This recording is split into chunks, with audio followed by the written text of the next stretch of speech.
नमस्कार दोस्तों, मैं देशबंधु चौधरी चाणक्य गुरु डिजिटल प्लेटफॉर्म पर आपका हार्दिक स्वागत करता हूं।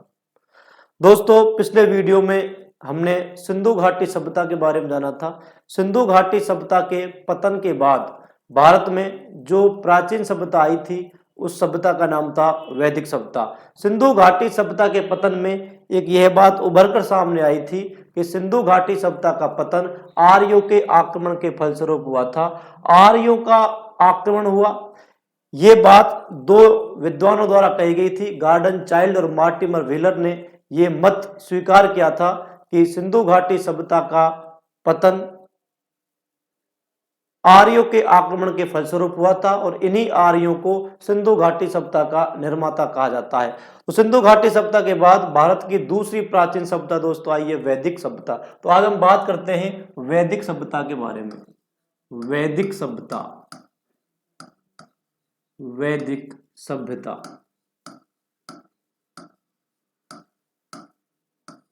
वैदिक सभ्यता की दोस्तों यदि बात की जाए, वैदिक सभ्यता का कालक्रम था 1500 ईसा पूर्व से 1500 ईसा पूर्व से और 600 ईसा पूर्व तक।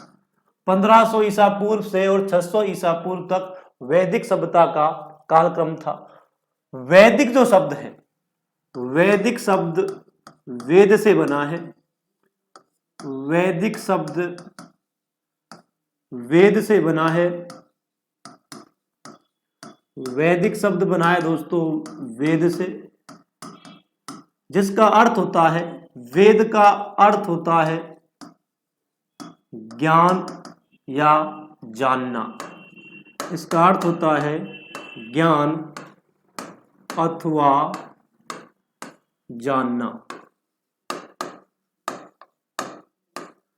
तो वैदिक सभ्यता में हम वेदों के बारे में अध्ययन करते हैं। वैदिक जो शब्द है ये वेद से बना है और इसका अर्थ होता है ज्ञान अथवा जानना। वैदिक सभ्यता में हम वेदों के बारे में जानकारी प्राप्त करेंगे। इन वेदों में ऋग्वेद सबसे प्राचीन है और वैदिक सभ्यता के बारे में जानकारी देने वाला सबसे जो प्राचीनतम स्रोत है दोस्तों, वो है ऋग्वेद। इससे पहले हम बात करते हैं कि वैदिक सभ्यता के निर्माता कौन थे। यदि वैदिक सभ्यता के निर्माताओं की बात की जाए तो वैदिक सभ्यता के निर्माता माना जाता है आर्यों को। मैंने अभी आपको बताया था कि गार्डन चाइल्ड और मार्टिमर व्हीलर के अनुसार सिंधु घाटी सभ्यता का पतन आर्यों के आक्रमण के फलस्वरूप हुआ था और इन्हीं आर्यों ने भारत में एक नई सभ्यता का निर्माण किया था, एक नई सभ्यता बसाई थी, जिस सभ्यता का नाम था वैदिक सभ्यता। तो वैदिक सभ्यता के निर्माता हो गए आर्य। आर्य दोस्तों, आर्य का अर्थ होता है श्रेष्ठ। आर्य का अर्थ होता है श्रेष्ठ। इसका अर्थ होता है उत्तम।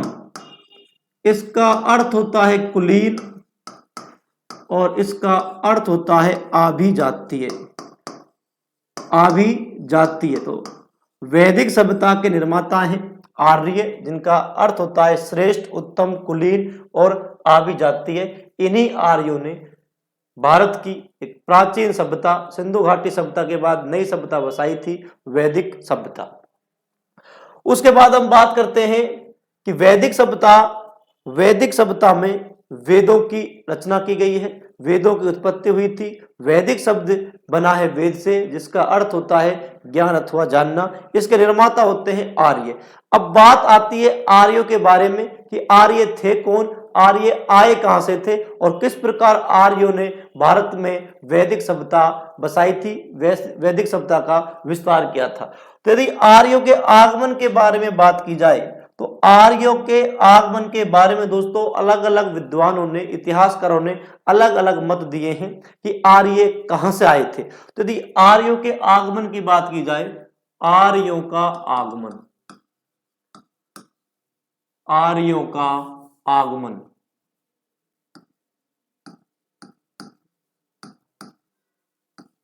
आर्यों का आगमन। आर्यों के आगमन के बारे में बात की जाए दोस्तों, तो हम एक सारणी बनाते हैं जिसके द्वारा कि किन किन विद्वानों ने आर्यों का आगमन क्या क्या बताया है, ये हम इसमें अध्ययन करेंगे। आर्यों का आगमन। तो अलग अलग विद्वानों के अनुसार आर्यों का आगमन अलग अलग क्षेत्र से हुआ है। सबसे पहले यदि दोस्तों मैं बात करूं मैक्स मूलर, मैक्स मूलर के अनुसार, मैक्स मूलर के अनुसार दोस्तों आर्य आए थे मध्य एशिया से। इनके अनुसार आर्यों का आगमन हुआ था मध्य एशिया से, मध्य एशिया, मध्य एशिया। और मध्य एशिया में एक देश है जिसका नाम है बैक्ट्रिया। मध्य एशिया या बैक्ट्रिया से आगमन हुआ था आर्यों का, यह कहते हैं मैक्स मूलर। तो मैक्स मूलर के अनुसार आर्यों का आगमन हुआ था मध्य एशिया और मध्य एशिया में बैक्ट्रिया से। उसके बाद दोस्तों अगले विद्वान हैं डॉक्टर अविनाश चंद्र दास। डॉक्टर अविनाश चंद्र दास, डॉक्टर अविनाश चंद्र दास कहते हैं कि आर्यों का जो आगमन हुआ था, आर्य आए थे सप्त सैंधव प्रदेश से। आर्यों का आगमन हुआ था सप्त सैंधव प्रदेश। सप्त सैंधव प्रदेश का मतलब होता है दोस्तों 7 नदियां, और इन 7 नदियों द्वारा सिंचित क्षेत्र कहलाता था सप्त सैंधव प्रदेश। सिंधु, सरस्वती, झेलम, चेनाब, रावी, सतलज और व्यास, इन नदियों का जो सिंचित क्षेत्रफल था उसको कहते थे सप्त सैंधव प्रदेश। तो डॉक्टर अविनाश चंद्र दास के अनुसार आर्यों का आगमन हुआ था सप्त सैंधव प्रदेश से। इसके बाद आगे बात करते हैं बाल गंगाधर तिलक। बाल गंगाधर तिलक, यदि बाल गंगाधर तिलक की बात की जाए तो बाल गंगाधर तिलक ने दोस्तों आर्यों का निवास स्थान बताया था उत्तरी ध्रुव। उत्तरी ध्रुव, बाल गंगाधर तिलक के अनुसार आर्य कहां से आए थे? उत्तरी ध्रुव से आए थे। और बाल गंगाधर तिलक की दोस्तों एक पुस्तक है, इंपॉर्टेंट है, ये आपको याद रखना है। बाल गंगाधर तिलक की पुस्तक है the Arctic home, the Arctic home, the Arctic home in the Vedas. The Arctic home in the Vedas, the Arctic home in the Vedas के अनुसार बाल गंगाधर तिलक ने दोस्तों आर्यों का निवास स्थान बताया है कि आर्य जो थे ये उत्तरी ध्रुव से आए थे। तो आपसे पूछेगा कि किन के अनुसार आर्यों का निवास स्थान उत्तरी ध्रुव था? तो बाल गंगाधर तिलक ने अपनी पुस्तक the Arctic home in the Vedas के अनुसार आर्यों का निवास स्थान जो बताया है वो दोस्तों बताया है कि आर्य उत्तरी ध्रुव से आए थे, आर्यों का आगमन उत्तरी ध्रुव से हुआ था। इसके बाद दोस्तों हैं स्वामी दयानंद सरस्वती। स्वामी दयानंद सरस्वती, स्वामी दयानंद सरस्वती कहते हैं कि आर्यों का आगमन कहां से हुआ है, आर्य कहां से आए? तो ये कहते हैं कि आर्यों का आगमन तिब्बत से हुआ है। आर्यों का आगमन तिब्बत से हुआ है स्वामी दयानंद सरस्वती के अनुसार। मैक्स मूलर के अनुसार आर्य आए थे मध्य एशिया में बैक्ट्रिया से। डॉक्टर अविनाश चंद्र दास ने बताया था कि आर्यों का आगमन हुआ है सप्त सैंधव प्रदेश से। बाल गंगाधर तिलक ने अपनी पुस्तक the Arctic home in the Vedas में बताया है कि आर्यों का आगमन जो हुआ है वो उत्तरी ध्रुव से हुआ है। और स्वामी दयानंद सरस्वती के अनुसार आर्यों का आगमन तिब्बत से हुआ है। इसके बाद दोस्तों, इसके बाद प्रोफेसर पेंका, प्रोफेसर पेंका के अनुसार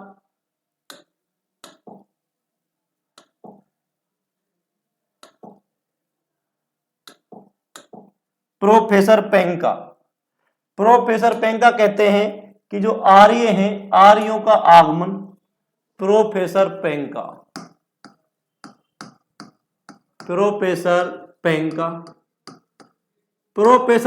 के अनुसार आर्यों का जो आगमन हुआ है, आर्य जो है ये जर्मनी के मैदानी भागों से आए थे।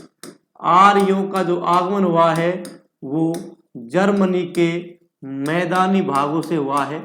किसके अनुसार? प्रोफेसर पेंका के अनुसार आर्य जर्मनी के मैदानी भागों से आए थे। उसके बाद दोस्तों गंगनाथ झा,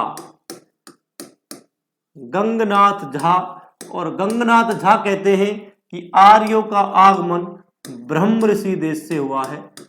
ब्रह्म ऋषि देश, ब्रह्म ऋषि देश की यदि हम बात करें तो गंगा एवं यमुना का जो दोआब था, जो गंगा और यमुना की उपजाऊ भूमि थी, गंगा यमुना का जो दोआब था, गंगा यमुना दोआब को कहा गया था ब्रह्म ऋषि देश। और इसी के आधार पर गंगनाथ झा ने कहा है दोस्तों कि आर्य जो थे वो ब्रह्म ऋषि देश से आए थे। उसके बाद अगला है दोस्तों नेहरिंग, नेहरिंग और गार्डन चाइल्ड, नेहरिंग एवं गार्डन चाइल्ड। नेहरिंग एवं गार्डन चाइल्ड की बात की जाए तो इनके अनुसार दोस्तों जो आर्य थे, आर्य आए थे दक्षिणी रूस से। आर्यों का आगमन कहां से हुआ था? आर्यों का आगमन हुआ था दक्षिणी रूस से। किसके अनुसार? नेहरिंग एवं गार्डन चाइल्ड के अनुसार। तो दोस्तों आर्यों के आगमन को लेकर, आर्यों के आगमन को लेकर विभिन्न विद्वानों ने अलग अलग मत प्रतिपादित किए थे। सबसे पहले विभिन्न मत प्रतिपादित किए थे। सबसे पहले हमने बात की थी कि मैक्स मूलर ने कहा था कि आर्य मध्य एशिया या बैक्टीरिया से आए थे। दूसरा डॉक्टर अविनाश चंद्र दास ने कहा था कि ये सप्त सिंधु प्रदेश से आए थे। बाल गंगाधर तिलक ने अपनी पुस्तक the Arctic home in the Vedas में कहा था कि जो आर्य थे, आर्यों का आगमन उत्तरी ध्रुव से हुआ है। स्वामी दयानंद सरस्वती ने बताया है कि आर्य जो थे वो तिब्बत से आए थे। उसके बाद प्रोफेसर पेंका ने बताया है कि आर्यों का आगमन जर्मनी के मैदानी भागों से हुआ था। गंगनाथ झा के अनुसार आर्य ब्रह्म ऋषि देश, ब्रह्म ऋषि देश जो गंगा और यमुना का दोआब है उसको ब्रह्म ऋषि देश कहा गया है, वहां से आर्यों का आगमन हुआ। नेहरिंग और गार्डन चाइल्ड के अनुसार आर्य जो थे वो दक्षिणी रूस से आए थे।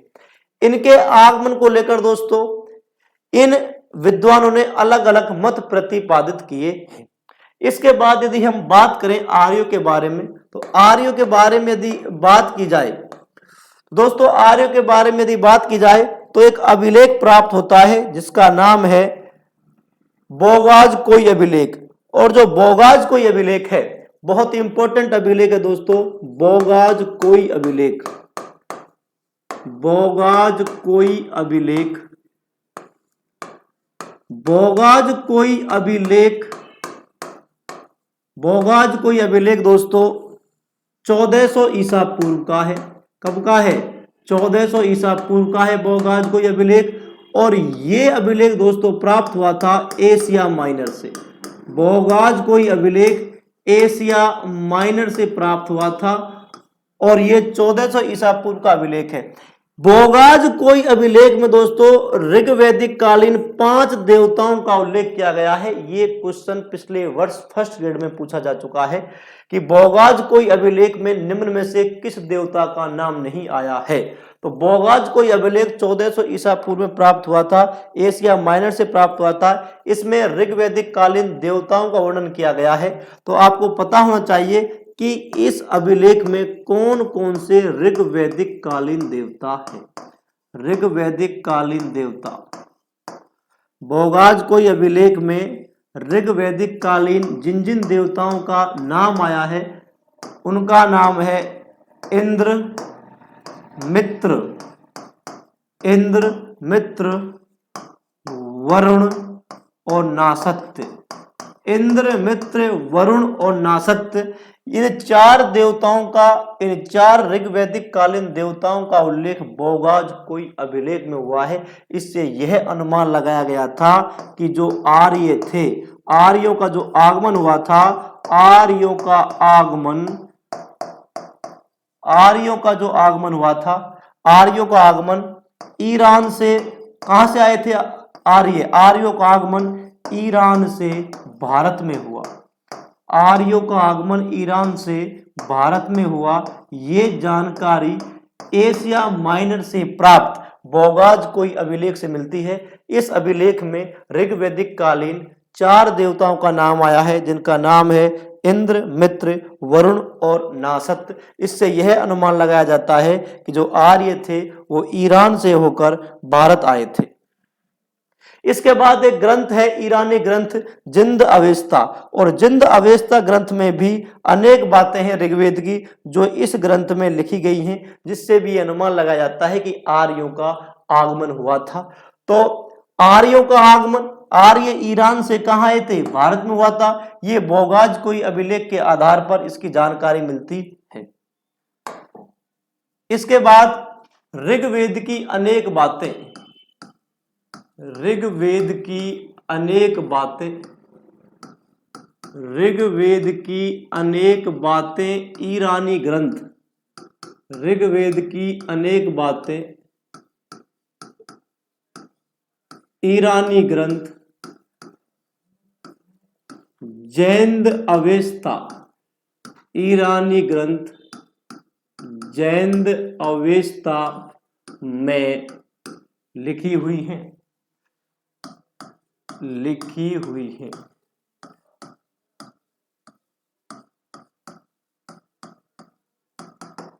कहने का मतलब यह है कि ऋग्वेद की अनेक जो बातें हैं वो किसमें लिखी हुई हैं, ईरानी ग्रंथ, और ईरानी ग्रंथ का नाम है जिंद अवेस्ता।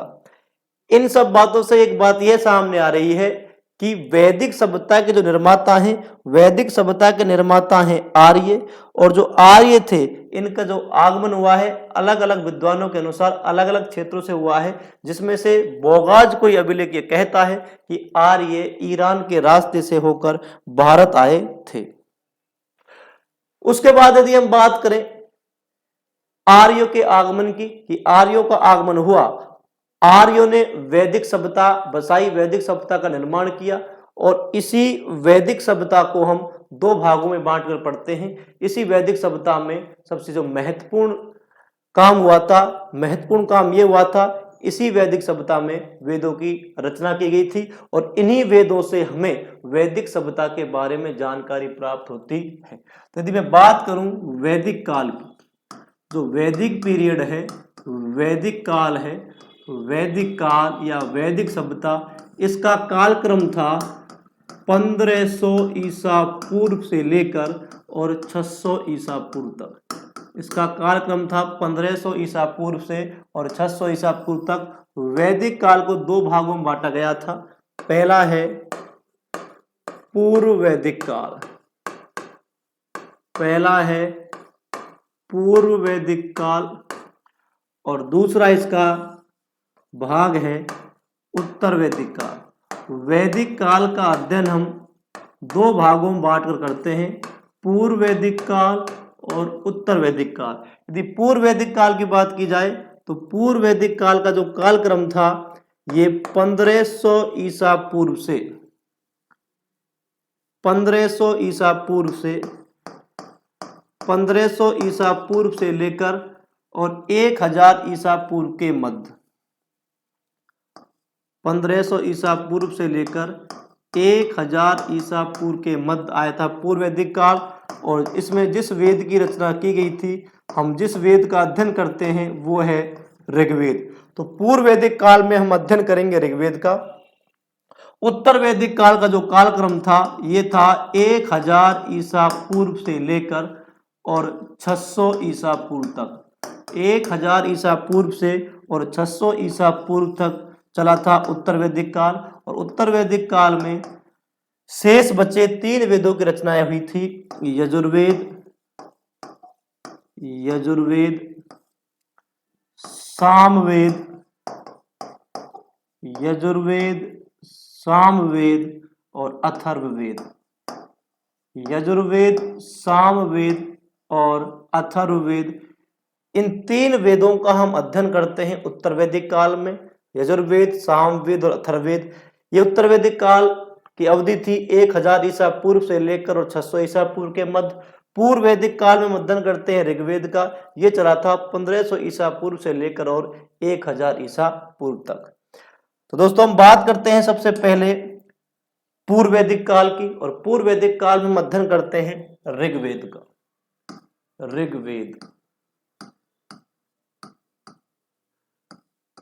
ऋग्वेद की दोस्तों बात की जाए तो ऋग्वेद सबसे प्राचीनतम वेद है। ऋग्वेद सबसे प्राचीनतम वेद है, सबसे प्राचीनतम वेद है ऋग्वेद। और वैदिक सभ्यता की जानकारी देने वाला सबसे महत्वपूर्ण स्रोत है ये। वैदिक सभ्यता की जानकारी देने वाला महत्वपूर्ण स्रोत है। वैदिक सभ्यता की जानकारी देने वाला, वैदिक सभ्यता की जानकारी देने वाला, वैदिक सभ्यता की जानकारी देने वाला महत्वपूर्ण स्रोत है। वैदिक सभ्यता की जानकारी देने वाला महत्वपूर्ण स्रोत है ऋग्वेद। ऋग्वेद सबसे प्राचीनतम वेद है।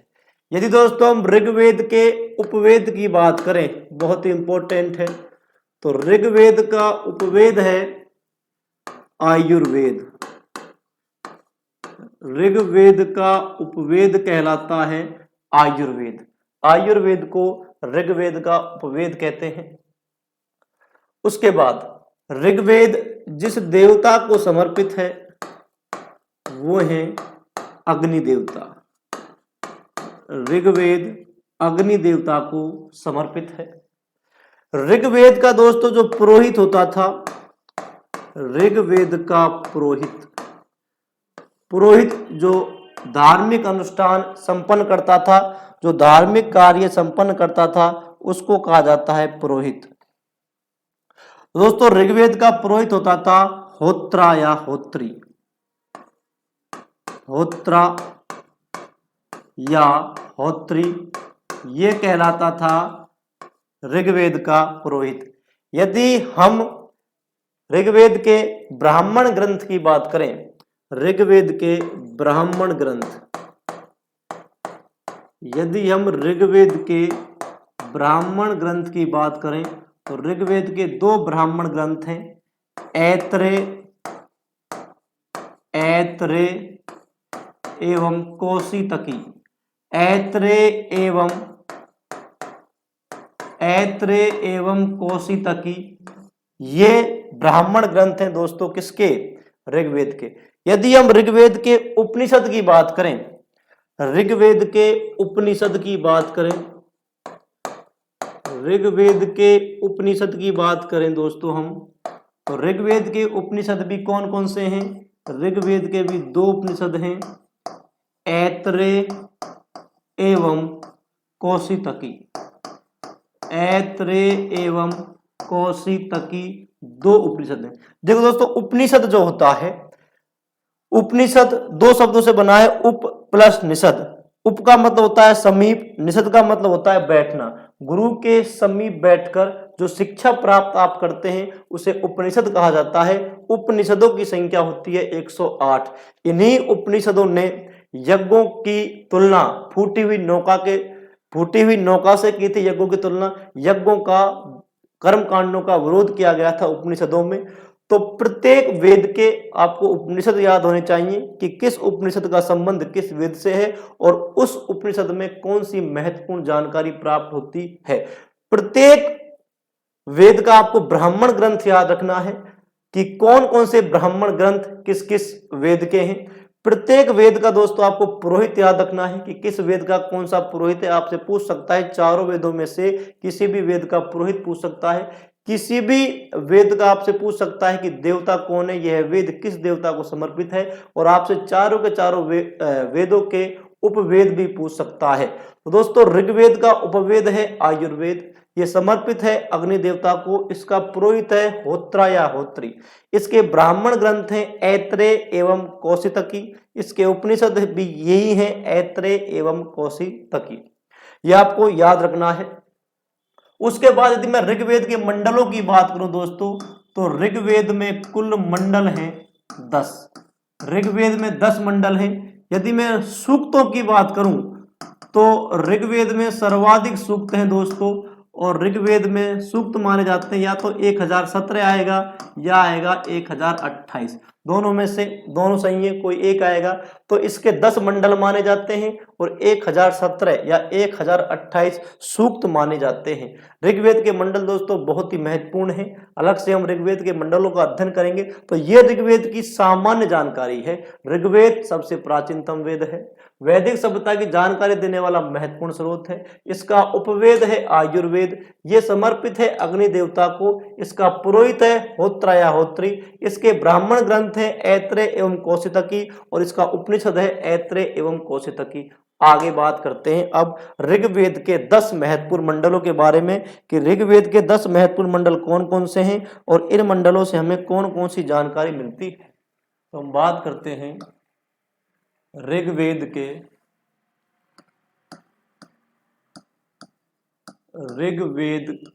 मंडल।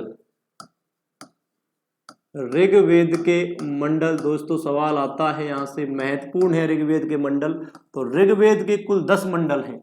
सबसे पहले हम बात करते हैं ऋग्वेद का पहला मंडल। ऋग्वेद का पहला मंडल, यदि ऋग्वेद के पहले मंडल की बात की जाए तो ऋग्वेद के पहले मंडल में हमको जानकारी मिलती है। ऋग्वेद में कुल मंडल हैं दोस्तों कितने, 10। एक बार मैं और इनकी सामान्य जानकारी आपको बता देता हूं।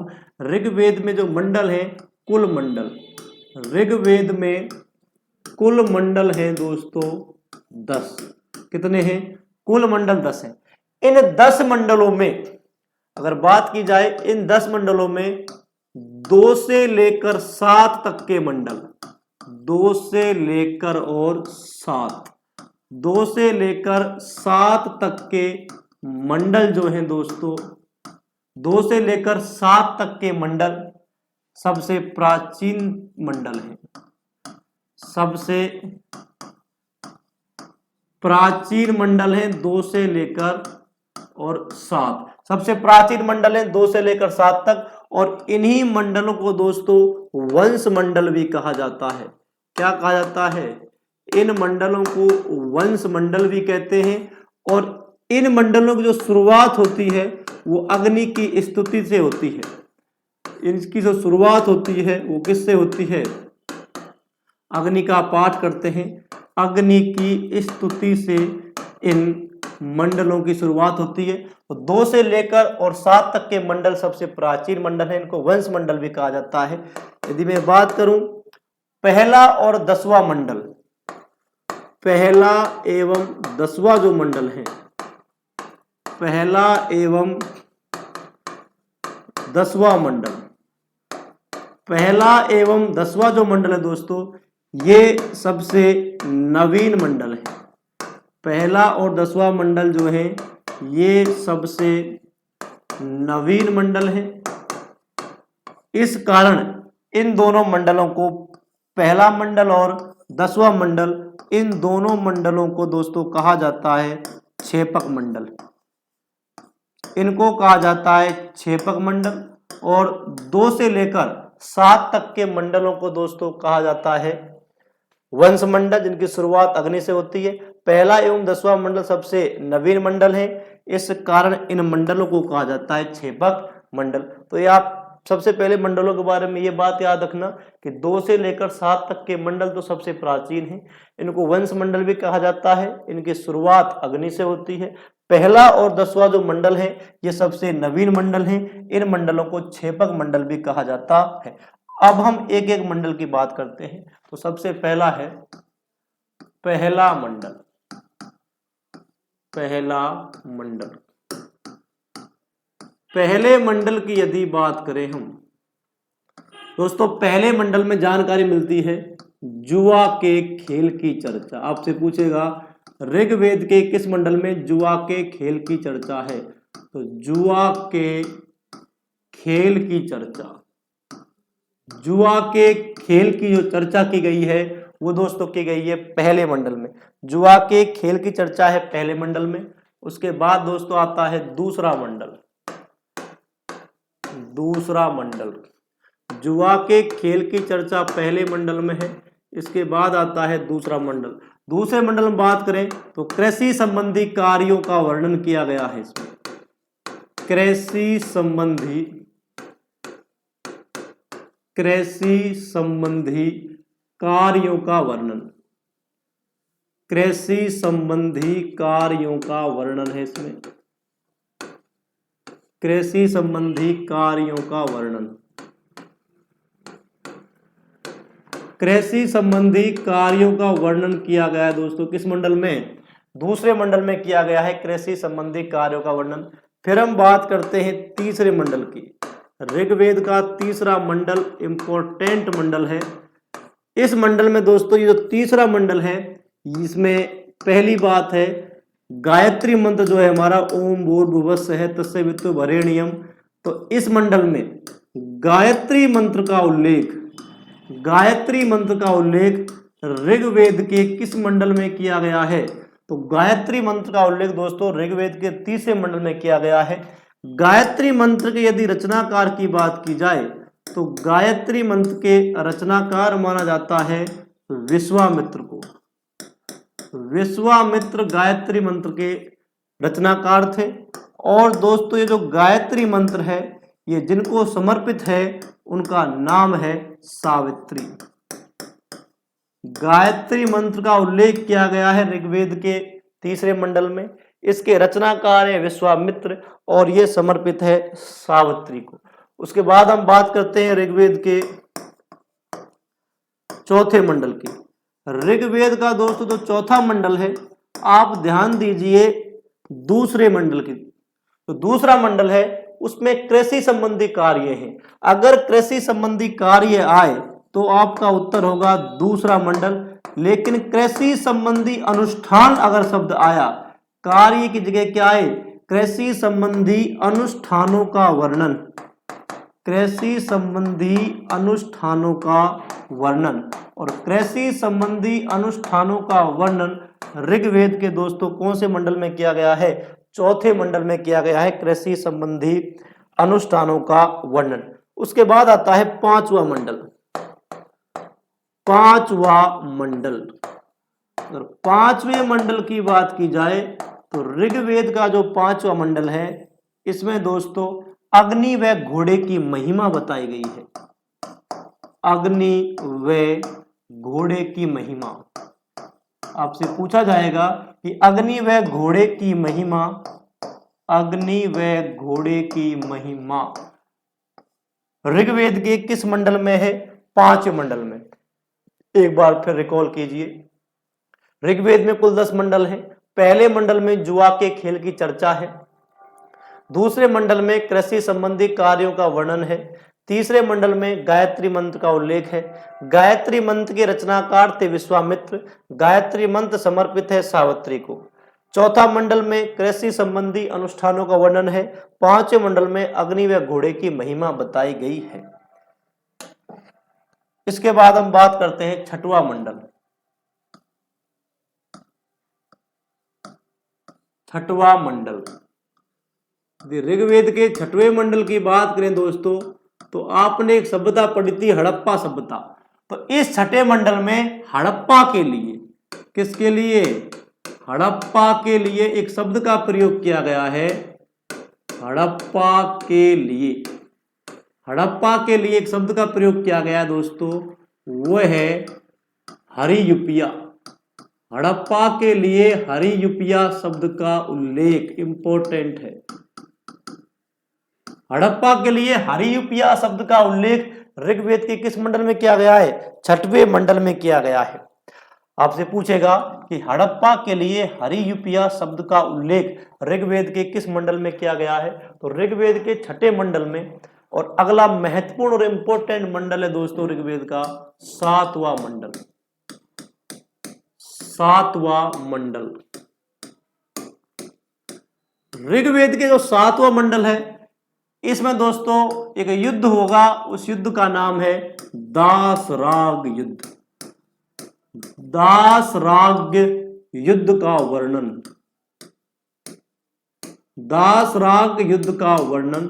और दासराग युद्ध का वर्णन जिस मंडल में किया गया है वो मंडल है सातवां मंडल। आपसे पूछा जाएगा कि ऋग्वेद के किस मंडल में दासराग युद्ध का वर्णन है? तो दोस्तों 7वें मंडल में दासराग युद्ध का वर्णन किया गया है। हम बात करते हैं दासराग युद्ध की। दासराग युद्ध क्या है? अगर दासराग युद्ध की बात की जाए तो दासराग युद्ध दोस्तों हुआ था रावी। इसी रावी नदी को ऋग्वैदिक काल में कहते थे परुष्णी। इसको ऋग्वैदिक काल में कहते थे परुष्णी। तो रावी या परुष्णी नदी के किनारे हुआ था पहली बार। ये जो युद्ध हुआ था दासराग युद्ध, ये रावी या परुष्णी नदी के किनारे हुआ था। रावी या परुष्णी नदी के किनारे हुआ था दासराग युद्ध। दोस्तों दासराग युद्ध जो था ये हुआ था भरतजन एवं एक तरफ भरतजन थे और दूसरी तरफ दोस्तों कौन थे? 5 आर्य और 5 अनार्य।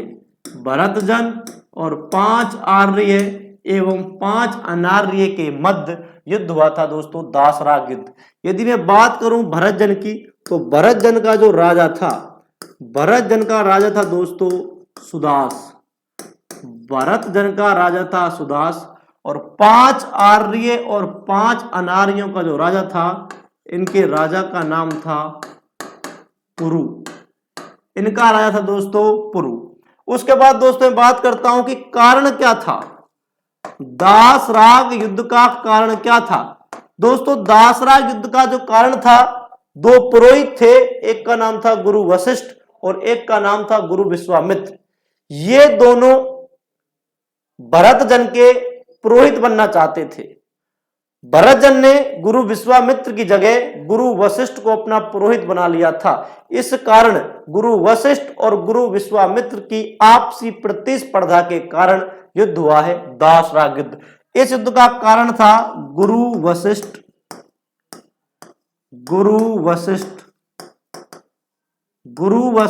एवं विश्वामित्र के मध्य, गुरु वशिष्ठ एवं विश्वामित्र के मध्य प्रतिस्पर्धा।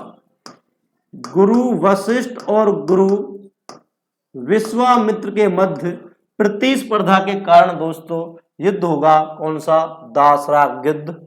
रावी या परुष नदी के किनारे भरतजन में और 5 आर्य और 5 अनार्यों में।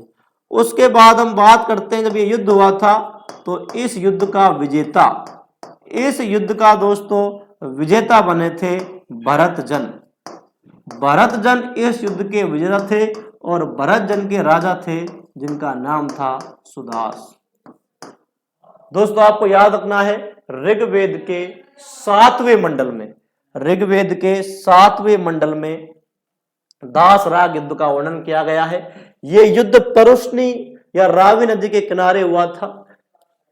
भरतजन में और 5 आर्य और 5 अनार्यों में हुआ था। भरतजन का राजा था सुदास और 5 आर्य और 5 अनार्यों का राजा था पुरु। कारण था दोस्तों गुरु वशिष्ठ और विश्वामित्र के मध्य आपसी प्रतिस्पर्धा। इसको जीते थे दोस्तों भरतजन और इन्हीं भरतजन के नाम पर भारत का नाम क्या पड़ा था? भारत पड़ा था। आगे हम बात करते हैं ऋग्वेद का अगला मंडल है दोस्तों 8वां मंडल। 8वां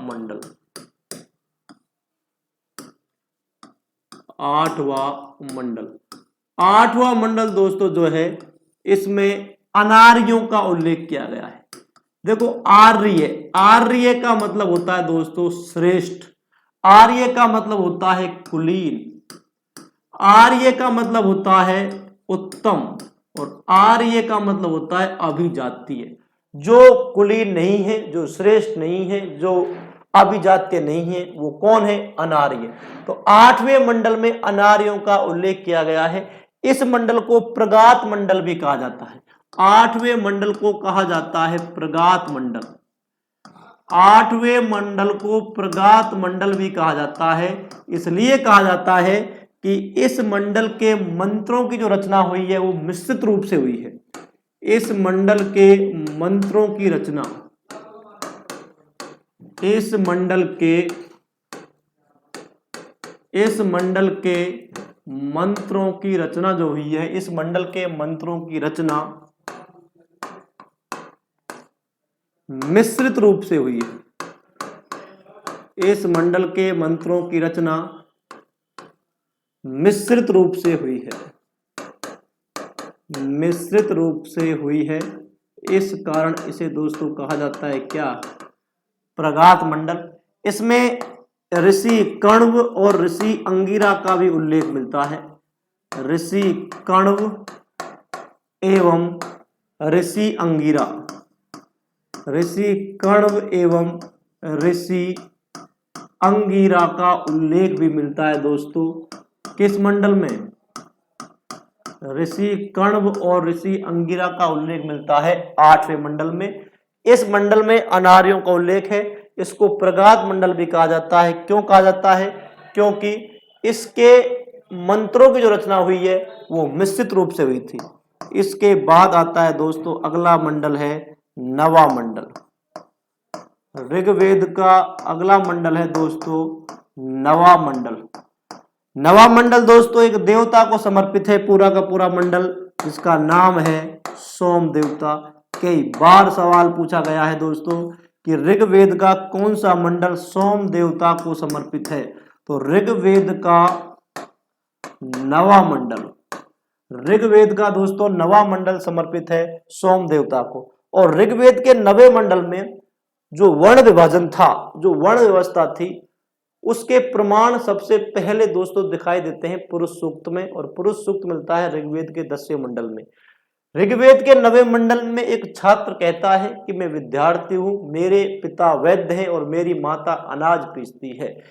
इससे इस बात का पता चलता है कि पूर्व वैदिक काल में जो वर्ण विभाजन था या वर्ण व्यवस्था थी वो जन्म पर आधारित ना होकर कर्म पर आधारित। इसका मतलब ये था कर्म के आधार पर अब आपका वर्ण बदल सकता है। यदि आपके कर्म उत्तम है तो स्वाभाविक रूप से आपका वर्ण भी उत्तम हो जाएगा।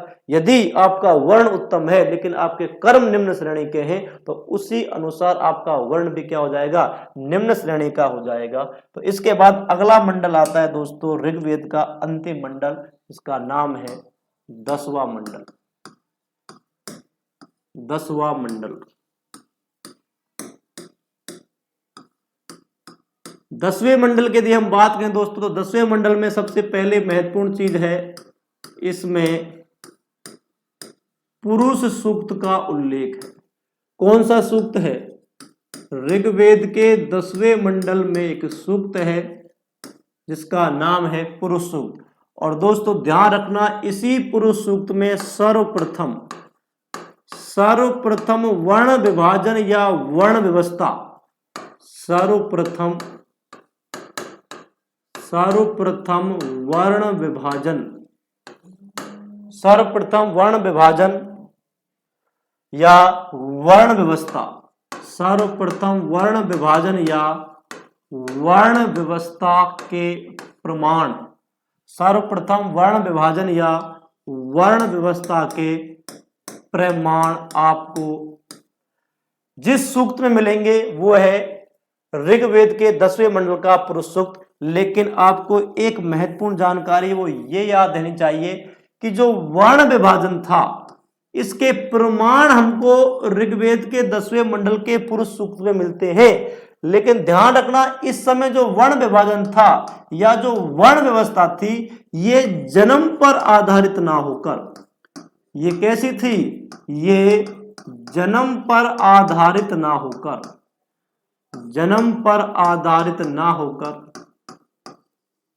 जन्म पर आधारित ना होकर किस पर आधारित थी? ये जन्म पर आधारित ना होकर कर्म पर आधारित थी। जन्म पर आधारित ना होकर कर्म पर आधारित थी।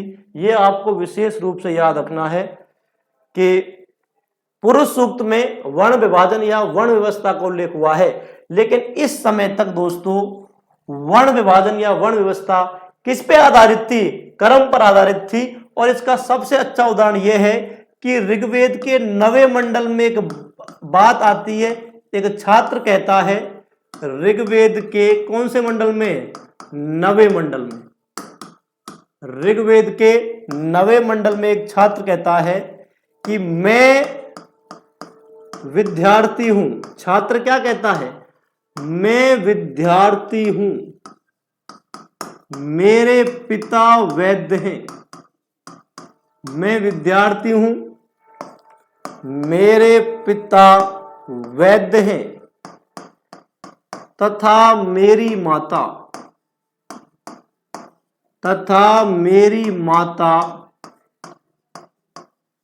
अनाज पीसती है,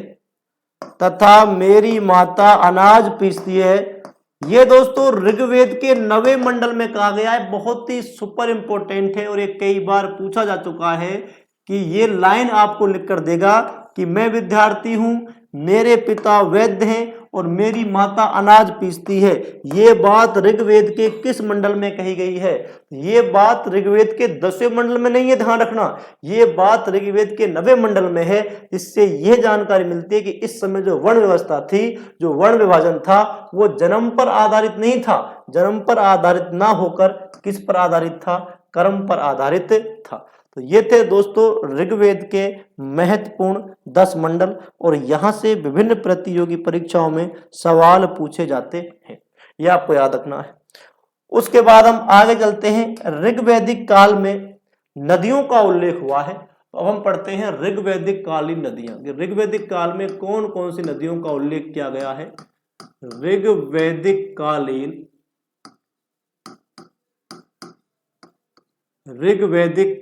नदियां।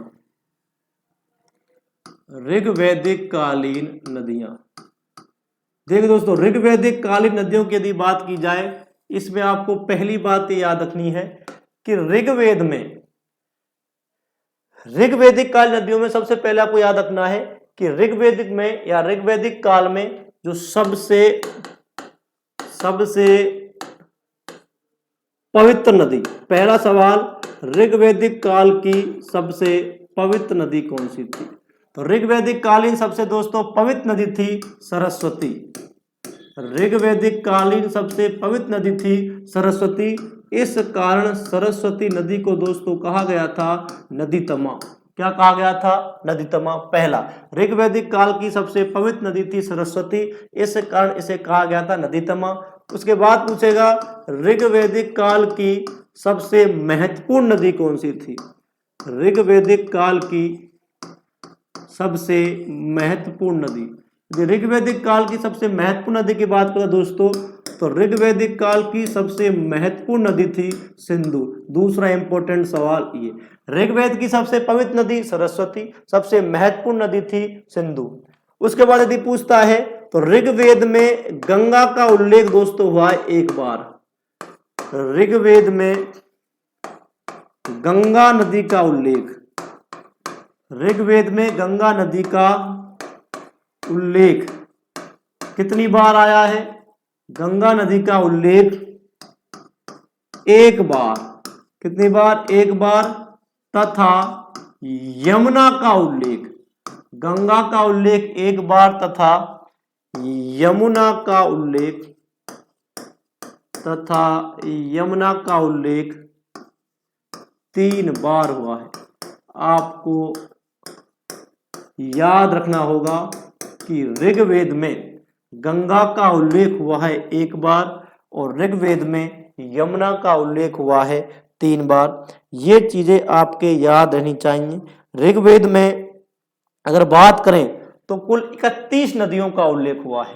कुल 31 नदियों का उल्लेख हुआ है, जिसमें सबसे पवित्र नदी है दोस्तों सरस्वती, जिसे नदीतमा कहा गया है। सबसे महत्वपूर्ण नदी है सिंधु नदी।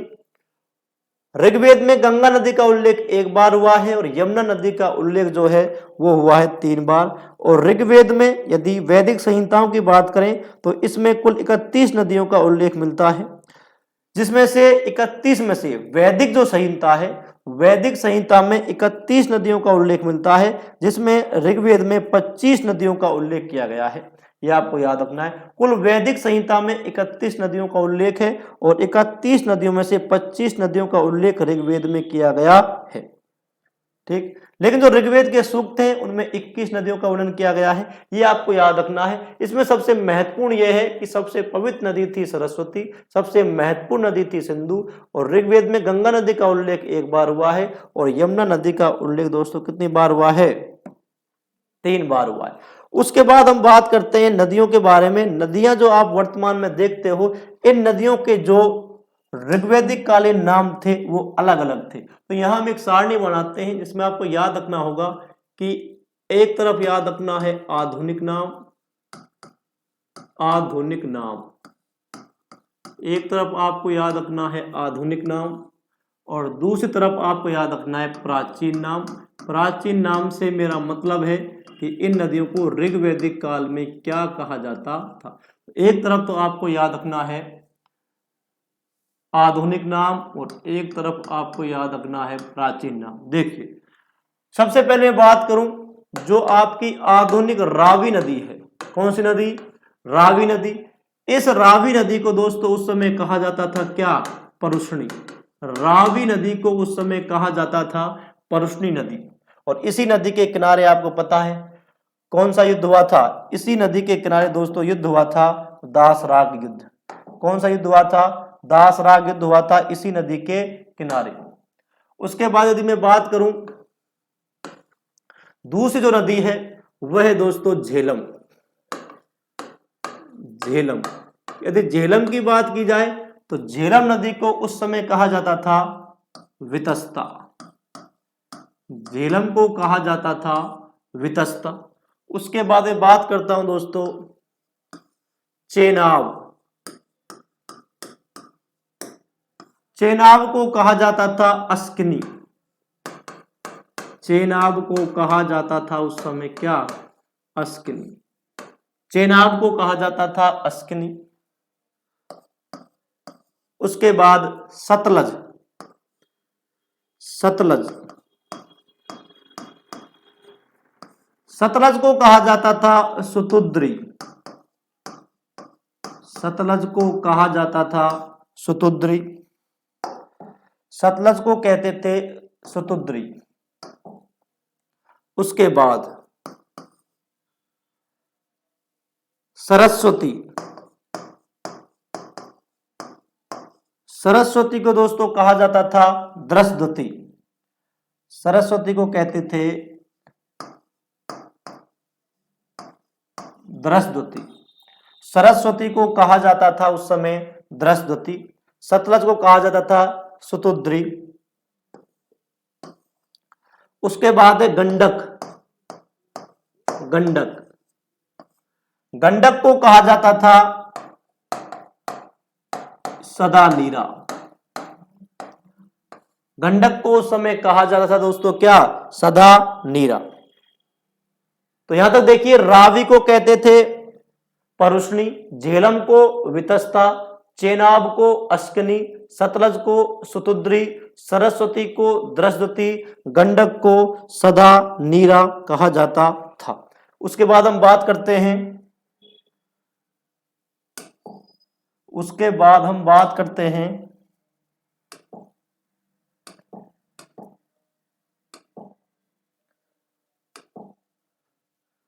उसके बाद हम बात करते हैं इंडस। जो इंडस थी, इंडस को दोस्तों उस समय कहा जाता था सिंधु। इंडस आधुनिक नाम है इंडस और इंडस को उस समय कहा जाता था सिंधु।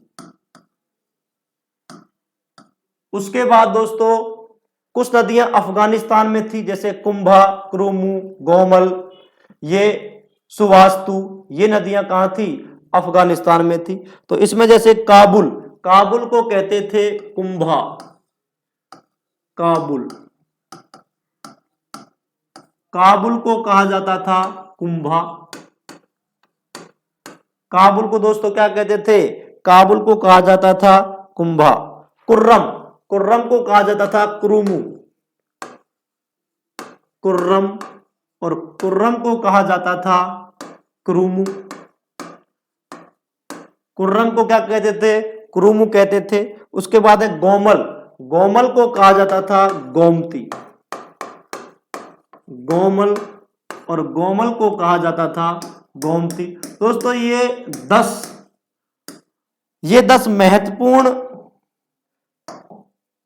महत्वपूर्ण ऋग्वैदिक काल नदियां हैं जिनके आपको आधुनिक नाम याद रखने हैं और इनके आपको प्राचीन नाम याद रखने हैं। एक बार फिर मैं आपको रिकॉल करा देता हूं। रावी को कहते थे परुष्णी, झेलम को वितस्ता, चेनाब को कहते थे अस्कनी, सतलज को सुतुद्री, सरस्वती को द्रष्टुति, गंडक को सदानीरा, इंडस को सिंधु, काबुल को कुंभा, कुर्रम को क्रोम्यू और गोमल को गोमती। ये दोस्तों ऋग्वैदिक करी नदियां थी। ऋग्वैदिक काल में सबसे पवित्र नदी थी सरस्वती। सबसे महत्वपूर्ण जो नदी थी उसका नाम था सिंधु। सरस्वती नदी सबसे पवित्र थी, इस कारण इस नदी को दोस्तों क्या कहा गया था? इस कारण इसे कहा गया था नदी तमा। इस कारण इसको कहा था हमने क्या? नदी तमा। दोस्तों आज हमने वैदिक सभ्यता के बारे में, मैं आपको रिकॉल करा देता हूं कि किस किस का अध्ययन किया है वैदिक सभ्यता के बारे में। यदि वैदिक सभ्यता की बात की जाए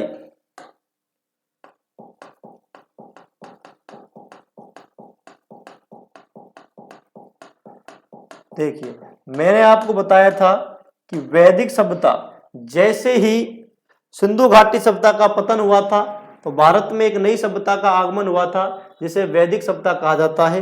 वैदिक सभ्यता का जो कालक्रम था वो 1500 ईसा पूर्व से और 600 ईसा पूर्व के मध्य था। वैदिक शब्द है वो वेद से बना होता है जिसका अर्थ होता है ज्ञान अथवा जानना। वैदिक सभ्यता के निर्माता दोस्तों किन्हें कहा जाता है? आर्यों को कहा जाता है। दूसरी बात, जैसे ही आर्यों के बारे में बात आई कि आर्य वैदिक सभ्यता के निर्माता थे तो एक सवाल उठा कि आर्यों का आगमन हुआ कहां से था। आर्यों के आगमन के बारे में विभिन्न विद्वानों ने अलग अलग मत प्रस्तुत किए थे, जिनमें मैक्स मूलर कहते हैं कि आर्य मध्य एशिया या बैक्ट्रिया के निवासी थे। डॉक्टर अविनाश चंद्र दास कहते हैं ये सप्त सैंधव प्रदेश से आए थे। बाल गंगाधर तिलक अपनी पुस्तक the Arctic home in the Vedas में इनका निवास स्थान उत्तर ध्रुव बताते हैं। स्वामी दयानंद सरस्वती इनका निवास स्थान तिब्बत बताते हैं। प्रोफेसर बैंका जर्मनी के मैदानी भागों में इनका निवास स्थान बताते हैं। प्रोफेसर गंगानाथ झा के अनुसार ये गंगा यमुना दोआब या ब्रह्म ऋषि जो प्रदेश था वहां इनका निवास स्थान हुआ था। नेहरिंग और गार्डन चाइल्ड के अनुसार ये आए थे दक्षिणी रूस से। उसके बाद हमें एक अभिलेख प्राप्त हुआ था, बोगाज कोई अभिलेख। बोगाज कोई अभिलेख 1400 ईसा पूर्व में एशिया माइनर से प्राप्त हुआ था।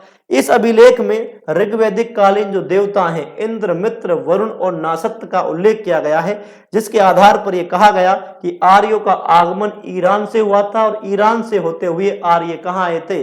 भारत आए थे। इसकी जानकारी इसको सिद्ध करता है एक ईरानी ग्रंथ जैन अवेस्ता, जिसमें ऋग्वेद की अनेक बातें लिखी हुई हैं।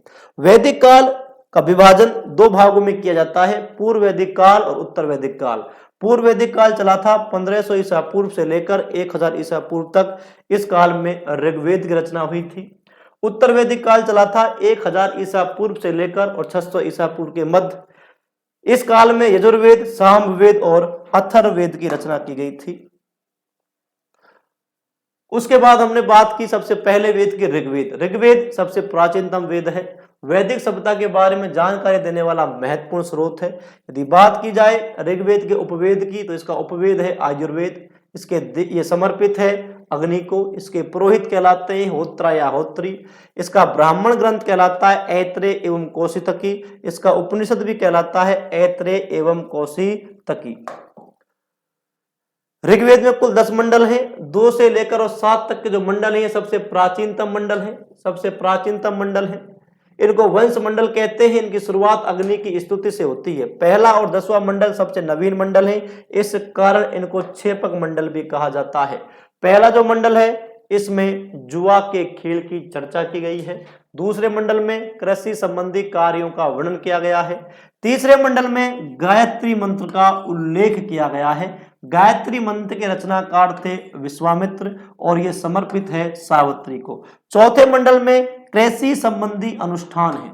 चौथे मंडल में कृषि संबंधी अनुष्ठानों का वर्णन किया गया है, जबकि 5वें मंडल में अग्नि व घोड़े की महिमा बताई गई है। छठे मंडल में हड़प्पा के लिए एक शब्द का प्रयोग हुआ है जिसका नाम है हरियुपिया। तो हड़प्पा के लिए हरियुपिया शब्द का उल्लेख हुआ है छठे मंडल में। 7वां मंडल इंपॉर्टेंट है। इस मंडल में दासराग युद्ध का वर्णन किया गया है। दासराग युद्ध रावी या परुष्णी नदी के किनारे लड़ा गया था। यह युद्ध भरतजन और 5 आर्य एवं 5 अनार्यों के मध्य लड़ा गया था। भरतजन का नेतृत्व राजा सुदास कर रहे थे, जबकि 5 आर्य और 5 अनार्यों का नेतृत्व राजा पुरु कर रहे थे। इस युद्ध का कारण गुरु वशिष्ठ और गुरु विश्वामित्र के मध्य आपसी प्रतिस्पर्धा थी। इसके विजेता बने थे भरतजन और इन्हीं भरतजन के नाम पर भारत का नाम पड़ा था भारत। 8वें मंडल में अनार्यों का उल्लेख है। इस मंडल को प्रगात मंडल इसलिए कहा जाता है कि इस मंडल के मंत्रों की जो रचना हुई है ये मिश्रित रूप से हुई है, संयुक्त रूप से हुई है। इस मंडल में ऋषि कण्व और ऋषि अंगिरा का उल्लेख किया गया है। नवा मंडल इंपॉर्टेंट है। यह मंडल एक देवता को समर्पित है जिसका नाम है सोम देवता। आपसे पूछेगा कि ऋग्वेद का कौन सा मंडल सोम देवता को समर्पित है। इसके बाद ऋग्वेद का अंतिम महत्वपूर्ण मंडल है 10वां मंडल। इस मंडल में पुरुष सूक्त का उल्लेख हुआ है और इसी पुरुष सूक्त में सबसे पहले वर्ण विभाजन या वर्ण व्यवस्था के प्रमाण हैं। लेकिन इस समय वर्ण व्यवस्था जो थी वो जन्म पर आधारित ना होकर कर्म पर आधारित थी। इसका प्रमाण हमें ऋग्वेद के 9वें मंडल से मिलता है। ऋग्वेद के 9वें मंडल में एक छात्र कहता है कि मैं विद्यार्थी हूं, मेरे पिता वैद्य हैं और मेरी माता अनाज पीसती है। इसका साफ मतलब यह है कि इस समय जो वर्ण विभाजन था या जो वर्ण व्यवस्था थी वो जन्म पर आधारित ना होकर कर्म पर आधारित थी। उसके बाद हम बात करते हैं ऋग्वैदिक काल नदियों की। ऋग्वैदिक काल की जो सबसे पवित्र नदी थी उसका नाम था सरस्वती। इस कारण इसे कहा गया था नदीतमा। सबसे महत्वपूर्ण नदी थी सिंधु। ऋग्वेद में गंगा नदी का उल्लेख हुआ है एक बार। गंगा का जो उल्लेख है वो हुआ है एक बार। गंगा का जो उल्लेख हुआ है, गंगा का उल्लेख हुआ है दोस्तों। ऋग्वेद में गंगा नदी का उल्लेख एक बार तथा यमुना नदी का उल्लेख हुआ है 3 बार। उसके बाद हमने आगे बात की कि जो नदियां थी इनके आधुनिक नाम क्या थे और इन नदियों के प्राचीन नाम क्या थे, इनकी हमने बात की। यहां से बहुत अच्छा सवाल बनेगा। रावी नदी का प्राचीन नाम था परुष्णी। झेलम नदी का प्राचीन नाम था वितस्ता। चेनाब नदी का प्राचीन नाम था अस्किनी। सतलज नदी का प्राचीन नाम था सुतुद्री। सरस्वती नदी का प्राचीन नाम था द्रष्टति। गंडक नदी का प्राचीन नाम था सदा नीरा। इसके बाद इंडस नदी का प्राचीन नाम था सिंधु। काबुल नदी का प्राचीन नाम था कुंभा। कुर्रम नदी का प्राचीन नाम था क्रुमु। गोमल नदी का प्राचीन नाम था गोमती। तो दोस्तों ये था ऋग्वेद के महत्वपूर्ण मंडल। अगली कक्षा में हम वैदिक सभ्यता के बारे में अन्य जानकारी प्राप्त करेंगे। तब तक के लिए धन्यवाद।